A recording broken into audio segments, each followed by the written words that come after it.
If your gas range doesn't look like this, don't go anywhere because I'm going to show you a pretty much universal repair for any gas range that is not heating and or getting hot enough. Let's get into it.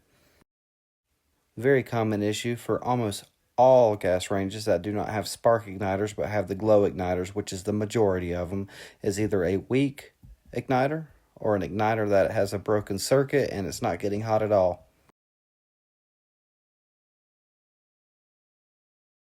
So while we get this thing apart, let's get into some details about these igniters. First and foremost, like I said earlier, your range may look a little bit different and may be a little bit different to disassemble, but the principles of the matter stay the same. A little bit of information about the igniters themselves. These igniters get extremely hot, so they are typically only good for about 1,500 to 2,000 cycles. So if your gas range is used normally, being used once, twice a day, something of that nature, these igniters typically only have a lifespan of 2 to 3 years before they either get weak or that filament breaks, and the igniter itself is going to need to be replaced. Now I'm going to give you a little pro tip here. In order to test this igniter, instead of doing a continuity test and having to pull the whole unit out and test it from the back, what I do is I take a little fluke there that measures voltage present, and on one side there you can see I was getting a reading, which is the 120. On the other side I was not getting any reading, which that means that this igniter itself has broken continuity, so objectively the igniter is bad itself. Now this test would not work if the igniter was glowing. That would be a whole nother test in itself, so I never actually cut the igniter out, and if the igniter is glowing but it's not opening up that regulator, I will put my amp clamp on it, and these igniters should draw 3.2 to 3.5 amps to be in spec, and if they are not within that threshold, then the igniter needs to be replaced. Now you'll see that I backed the igniter out with an impact or a drill itself. Typically I like to back it out as slow as possible so I don't damage the threads, but the threads on this guy, they did get damaged a little bit, but they still held, so I was able to repurpose them.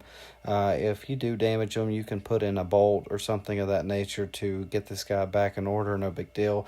That igniter at the end of the day just needs to be held tight and secured to that railing. When I'm putting on the new igniter, do not use a drill or impact because you will ruin your new igniter. It will break on you very easy. They're very fragile. Little warning pop up there. Cut your breaker off if you don't know what you're doing, or unplug the unit. I recommend just cutting your breaker off. It's going to be much easier on you. So for this particular unit, I'm going to give you guys a little bit of a tidbit. These igniters are basically all the same. You'll get a few that are slightly different, but for the most part, they are relatively universal. And I'm going to give you a part number here, and I'm actually going to put it in the comments below. I'm going to pin it so if you want to go get it yourself. Like I said, it's pretty much universal. It's a great part. It's actually a Frigidaire part, but it'll go in almost any unit. I use it on high end to low end products. No quality difference as far as this goes. The difference of price is relatively significant. This particular part will come with 2 ceramic wire nuts, and you'll actually just splice them in, which is what I did there. The difference in the quote-unquote OEM parts for other brands is they're going to actually have a harness connector. It's a little bit more work, and they charge significantly more for those.